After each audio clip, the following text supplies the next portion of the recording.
통한 위기 극복이라는 제목으로 어제에 이어서 이 말씀을 선포하겠습니다. 어제 말씀을 요약합니다. 야곱이 20년 전 베델의 언약을 잊어버린 채 살 때에 그 딸 디나가 어려움을 당합니다. 그 오빠들이 잔인하고 비열한 방법으로 피해 복수를 합니다. 그로 인하여서 주변에 있는 모든 부족들이 이제 야곱을 살해하려고 합니다. 그 가족들이 큰 위험에 빠지게 됩니다. 자, 그때 하나님께서 야곱에게 베델로 올라가라, 제단을 쌓아라 그렇게 명령했습니다. 이에 야곱이 말씀에 순종함으로 베델에 올라갔습니다. 자, 여기까지가 어제 말씀이었습니다. 자, 오늘은 두 번째로 야곱이 베델에 올라가서 그곳에서 제단을 쌓았습니다. 자, 7절 말씀 제가 읽습니다. 그가 거기서 제단을 쌓고 그곳을 엘베델이라 불렀으니 이는 그의 형의 낯을 피할 때에 하나님이 거기서 그에게 나타나셨음이더라. 자, 야곱은 하나님께서 말씀하신 대로 베델로 올라갔습니다. 그리고 거기서 제단을 쌓았습니다. 자, 이 베델이라고 하는 뜻은 하나님의 집 그런 뜻이에요. 요즘 말로 하면 교회 그런 말입니다. 그리고 제단을 쌓았다고 하는 것은 하나님 앞에 예배드렸다 그 말씀입니다. 교회 예배를 회복했다 그런 의미를 가지고 있는 거예요. 사랑하는 성도 여러분, 여러분들이 당하는 그 환난들, 그런 고난들 어떻게 극복할 수 있겠습니까? 야곱이 베델에서의 위기와 또 세겜에서의 그 위기를 어떻게 극복했습니까? 공통적으로 취한 조치가 있는데 그것은 바로 단을 쌓는 것이었습니다. 예배로 회복을 하는 것이었습니다. 야곱이 베델에서 위기를 맞았을 때에 자기가 베고 자던 그 베개를 세워서 기둥으로 삼고 그 위에 기름을 부었습니다. 그리고 하나님 앞에 예배를 드렸습니다. 교회 예배 신앙을 이야기합니다. 그리고 수십 년이 지난 이후에 세겜에서 또 이런 위기를 맞이하였을 때에 같은 방법으로 위기를 극복해 나가고 있습니다. 자, 1절 말씀 제가 다시 읽습니다. 하나님이 야곱에게 이르시되 일어나 베델로 올라가서 거기 거주하며 내가 내 형 에스의 낯을 피하여 도망하던 때에 내게 나타났던 하나님께 거기서 제단을 쌓으라 하신지라. 야곱은 인생의 중요한 위기를 만날 때마다 하나님께 단을 쌓았습니다. 이것은 인간적인 방법으로 해결한다는 그런 말이 아니고 하나님을 먼저 찾는 것입니다. 하나님은 영과 진리로 예배하는 자를 찾습니다. 요한복음 4장 23절에 아버지께 참되게 예배하는 자들은 영과 진리로 예배할 때가 오나니 곧 이때라. 아버지께서는 자기에게 이렇게 예배하는 자들을 찾으시느니라 그랬습니다. 하나님께서는 참되게 예배하는 자를 찾으시고 우리는 예배를 통하여서 하나님께 나아갈 수 있습니다. 그러면 하나님께서 우리를 만나주시고 그 만남이 이루어지면 인생의 어떠한 위기라도 그것은 더 이상 위기가 될 수가 없습니다. 사랑하는 성도 여러분, 인생의 위기가 올 때 다른 것 생각하지 말고 우리가 예배 하나만 내가 회복하리라. 예배 하나만 잘 들어보십시오. 교회에서 정한 모든 공예배에 내가 최우선순위를 삼고 예배가 회복되면 하나님의 도우심을 우리가 체험할 수 있다는 것을 꼭 믿으시기 바랍니다. 성경에 나오는 하나님의 사람들을 보십시오. 하나같이 예배 신앙을 회복했던 사람들이었습니다.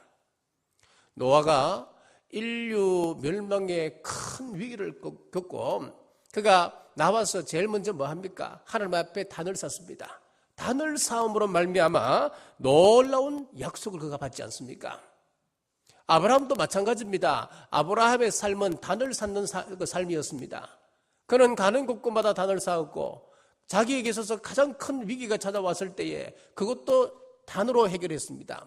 그때에 하나님께서 그 믿음을 확증해 주시는 겁니다. 이삭도 마찬가지였습니다. 지금까지는 사업을 우선적으로 생각했고 그리고 자기 가정을 우선적으로 생각했습니다마는 환난 가운데 그가 깨닫고 고향으로 올라와서 하나님 앞에 제단을 쌓을 때에 모든 문제가 눈독도 녹아지는 겁니다. 지금까지 자기를 그렇게 괴롭히던 그날 왕이 자기에게 와서 무릎 꿇는 겁니다. 강자가 약자에게 와서 평화조약을 맺자고 하는 겁니다. 그렇습니다. 그 모든 것들은 단을 쌓음으로 문제를 해결받았습니다. 하나님의 사람 모세도 다윗도 엘리야도 한결같이 제단을 쌓았던 사람들이었습니다. 누가복음 24장에 보면은 우리 예수님께서 성천하신 이후에 제자들의 모습이 나오는데 제자들은 늘 성전에서 하나님께 찬송하리로다 그랬습니다. 하나님 앞에 늘 예배드리는 삶을 살았다 그 말입니다. 예배 신앙이 흐릿하면 위기 앞에 우리는 무너지고 맙니다. 마지막 대환란 때에 남아있는 것은 바로 예배 신앙입니다. 이 예배 신앙이 무너져 버리면 그 환란을 이길 사람 아무도 없습니다. 여러분 어떤 위기를 만났습니까? 그것이 작은 위기든 그것이 큰 위기든 위기의 본질과 해결책은 동일합니다. 야곱처럼 하십시오. 하나님 말씀에 순종하고 제단을 쌓으십시오. 여러분의 교회 예배가 회복되어질 때에 아무리 큰 위기라 할지라도 반드시 극복하리라 믿습니다. 세 번째는 신상을 버리고 또 정결케 하고 의복을 바꾸었습니다. 2절 3절 제가 읽겠습니다. 야곱이 이에 자기 집안 사람과 자기와 함께한 모든 자에게 이르되 너희 중에 있는 이방 신상들을 버리고 자신을 정결케 하고 너희들의 의복을 바꾸어 입으라. 우리가 일어나 베델로 올라가자. 자, 여기 보면은 첫 번째 이방 신상을 버렸습니다. 외삼촌 라반 집에서 야반 도주를 하지 않습니까? 야반 도주를 할 때에 야곱의 아내, 그러니까 외삼촌의 그 딸이었죠. 야곱의 아내 라헬이 아버지의 수호신, 그러니까 가정을 지키는 수호신이 있습니다. 그 별것 아닙니다. 한번 요만한 요런 그 사람 조각 같은 그런 거예요. 이 드라빔입니다. 이런 드라빔이 있는데 이게 수호신입니다. 이 수호신을 훔쳐 나와요. 자, 그것을 알고 라반이 무섭게 추격을 합니다. 몇 날 며칠을 밤을 새워서 그냥 추격을 합니다. 자, 이제 거리가 가까워지고 곧 잡혀갈 그 무렵에 하나님께서 밤에 라반에게 찾아가셨습니다. 찾아가셔서 이 라반을 혼냅니다. 야, 너 야곱 건드리면 너 죽는다. 이 얼마나 혼이 났든지 이 외삼촌 라반이 꼼짝달싹을 못하는 겁니다. 그런데도 야곱을 찾아와서 그가 해결받고자 한 건 뭡니까? 그것은 바로 이 드라빔이라고 하는 수호신이었습니다. 분명히 자기 집에 이 드라빔이 사라졌으니까 이 야곱이 갖고 가는 것은 분명한 거예요. 그러니까 찾아와서 하는 이야기가, 야, 너희들이 가더라도 우리 수호신, 우리 가정의 수호신 드라빔은 주고 가야지. 네가 그거 가지고 가버리면 나는 어디서 복을 받는단 말이냐? 제발 그것은 다고. 자, 그렇게 이야기할 때에 그의 딸 라헬이 뭐라고 이야기합니까? 라헬이 가만히 생각하니까 이 사람도 이 드라빔을 아버지에게 줘버리면은 자기도 복을 어디서 받는지 모르는 거예요. 자기도 복을 받을 수 있는 그 출처가 이제 사라지는 겁니다. 그래서 라헬이 그것을 숨깁니다. 숨기고 어디까지 가지고 오느냐 하니까 가나안 땅 세겜까지 가지고 오는 거예요. 자, 어떤 사람이 이 산에 가서 칠성탑 앞에서 1000배를 했습니다. 그 앞에 1000번을 절을 했습니다. 이제 산을 내려오니까 성당이 있어요. 그래서 성당에 들어가서 성당에 보니까 또 마리아상이 예쁘게 있잖아요. 멋있게 서 있잖아요. 그럼 그 앞에 가서 또 절을 했습니다. 그리고 내려오니까 교회가 있습니다. 마침 교회에 부흥회를 하고 있습니다. 그래서 그 멀리 들어가서 그 분위기 속에 휩쓸려서 함께 할렐루야 아멘 통성기도 했습니다. 여러분 무슨 이야기입니까?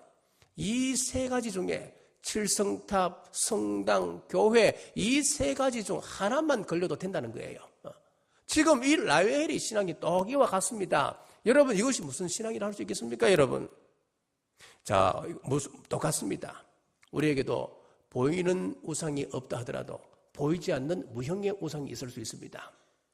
돈, 명예, 권력, 여러분의 자녀, 여러분의 배우자가 더 안심이 되고 더 믿음이 갑니까? 하나님보다 그 사람들이 더 믿음이 갑니까?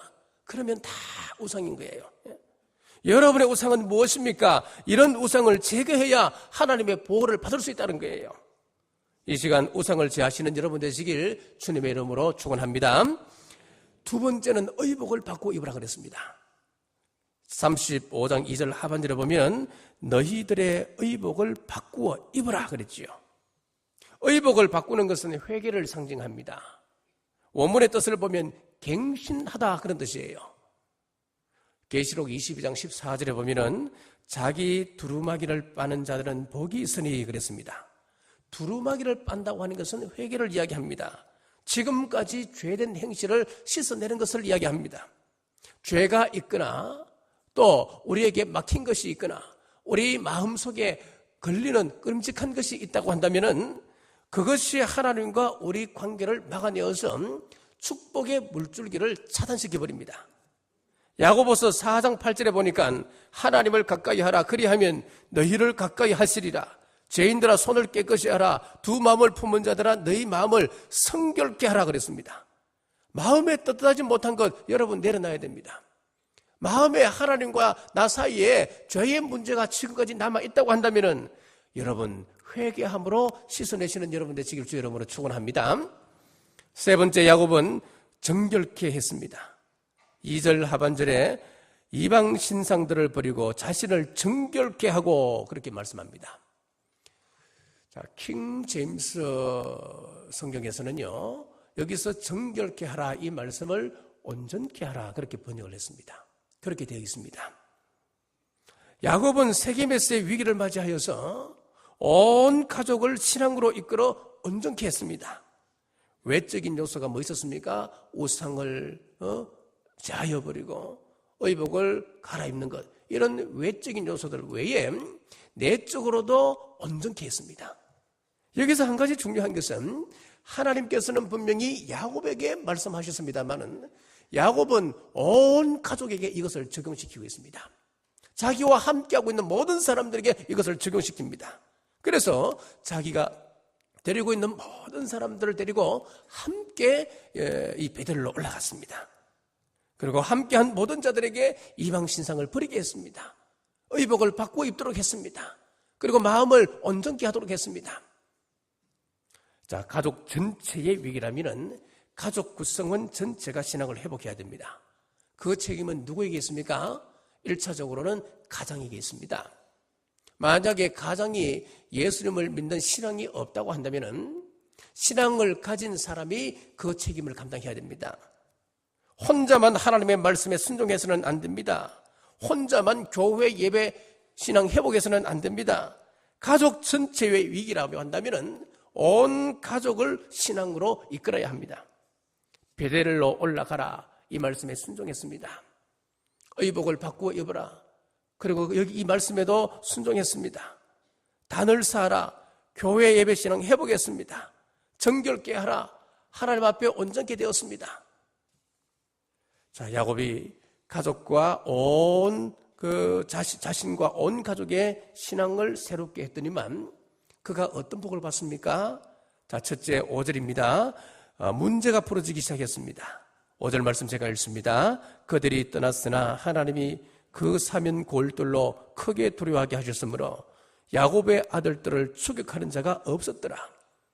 그 가족을 죽이려고 하는 주위의 부족들을 하나님께서 다 막으신 거예요.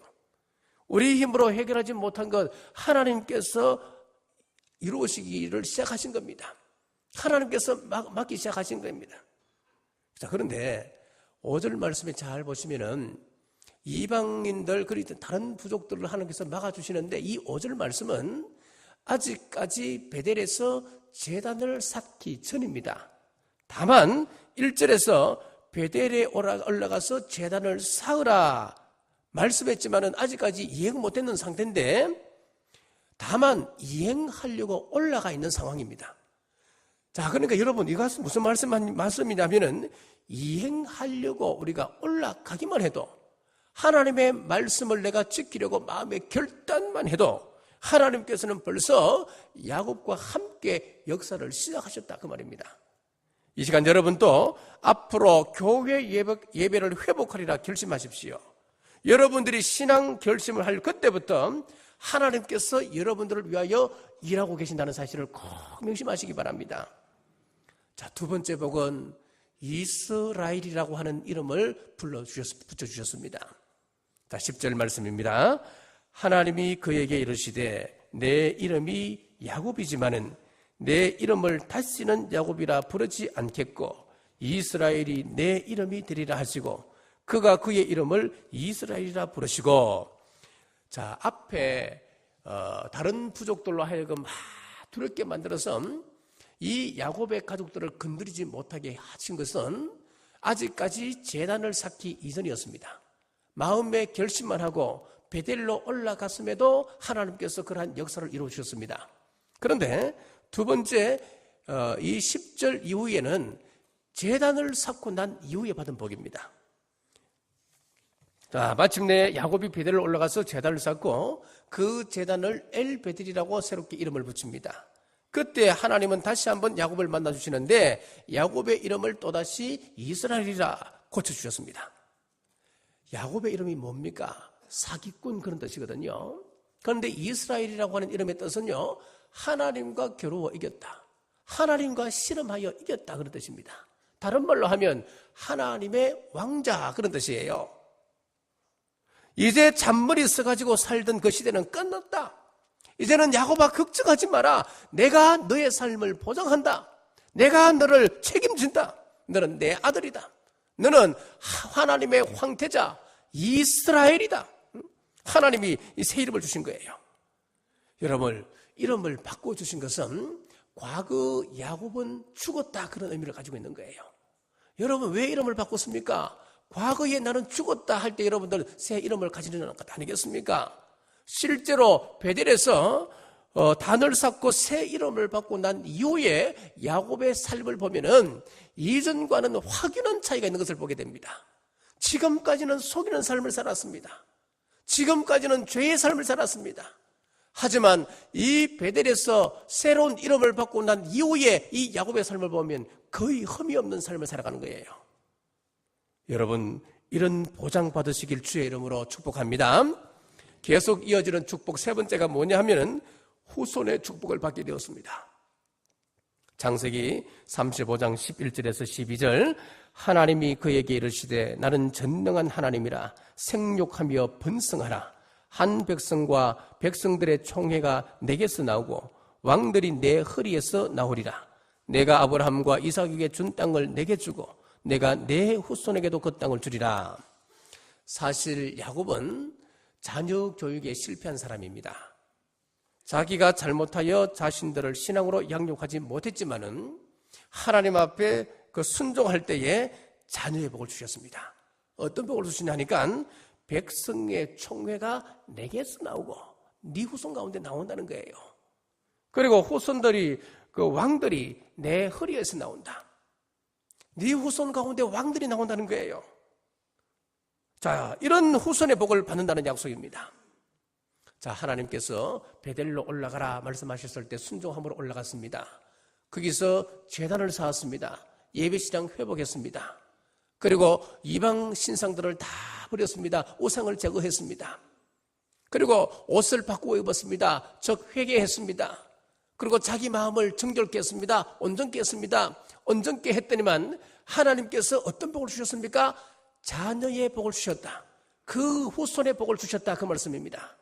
우리도 똑같습니다. 우리가 야곱같이 동일하게 하나님께 순종하고 하나님 앞에 예배신앙을 회복하고 우리에게 있어서 각종 우상들을 다 제거하고 늘 회개의 삶을 살고 온전하게 되면은 우리를 믿음의 명문 가문으로 만들어주신다. 여러분, 믿음의 명문 가문 되시는 여러분 되시길 주의 이름으로 축원합니다. 사랑하는 성도 여러분, 야곱처럼 하나님 말씀에 순종하십시오. 우리도 똑같이 야곱 같은 그 길을 나가십시오. 우리 앞에 어떠한 위기가 오든 우리는 그 위기를 극복할 수밖에 없습니다. 여러분 가족 가운데 놓인 위기가 무엇입니까? 이 신앙으로 무장해 나갈 때에 하나님께서 야곱에게 베푸신 은혜를 여러분 가정에 베푸시길 주님의 이름으로 축원합니다. 기도하겠습니다. 자비로우신 아버지 하나님, 야곱이 문제가 생겼을 때에 하나님 말씀에 순종하여 베델로 올라갔습니다. 그곳에서 교회 예배신앙을 회복했습니다. 우상을 제거하고 마음을 정결케 하고 의복을 바꾸었습니다. 회개했습니다.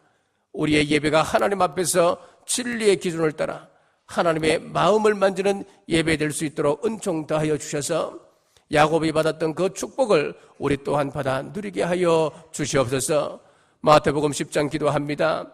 마태복음 10장 7절, 우리 경주 남부교회 온 성도들 천국 가게 하여 주옵소서. 한심령도 소외되는 자 없도록 인도하여 주옵소서. 마태복음 10장 8절 천국 가는 그날까지 우리 경주 남부교회 온 성도들 건강을 지켜 주옵소서. 질병으로 고통 가운데 있는 환우들 기억하여 주옵소서. 성령님 이 시간 치유의 광선으로 임하여 주옵소서. 주의 치유의 광선에 비침 받을 때에 우리의 육신 온전케 되게 하여 주옵소서. 사랑하는 자여, 내 영혼이 잘된 같이 범사가 잘되고 강건할지어다. 우리의 연약한 육신 하나님 아버지여 강건케 하여 주옵소서. 우리의 마태복음 10장 12절 말씀 기도합니다. 우리 성도들의 가정과 직장과 생업에 하나님의 평안이 임할지어다. 우리 자녀들과 우리 부부 문제 하나님 아버지 말씀 안에서 평안하게 하여 주옵소서. 이 모든 말씀 믿음대로 될지어다. 이 시간 주님 앞에 순종하여 나온 우리 하나님의 귀한 권속들, 저들 마음의 모든 소원들 주님 앞에 내어놓고 기도할 때에 우리 하나님 앞에 응답받는 귀한 시간 되게 하여 주시옵소서.